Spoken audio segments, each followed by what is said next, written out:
السلام علیکم فیملی، میں ہوں نیلم اپنے channel life with Umar in Turkey کے ساتھ۔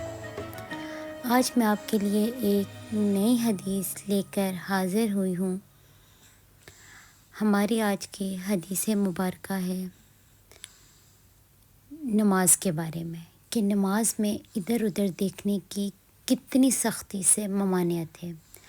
حضرت ابو رضی اللہ تعالیٰ عنہ سے منقول ہے، فرماتے ہیں رسول اللہ صلی اللہ علیہ وآلہ وسلم نے فرمایا، نماز کی حالت میں اللہ تعالیٰ اپنے بندے کی طرف متوجہ رہتا ہے جب تک وہ ادھر ادھر نہ دیکھے۔ جب وہ اپنا منہ ادھر ادھر کرتا ہے تو اللہ تعالیٰ اس بندے سے اپنا منہ پھیر لیتے ہیں۔ یعنی کہ نماز میں کبھی بھی ادھر ادھر نہیں دیکھنا چاہیے، صرف آپ کا دھیان اپنی نماز میں ہونا چاہیے۔ جزاک اللہ خیرن۔ چینل کو سبسکرائب کرنا مت بھولیں۔ اللہ حافظ۔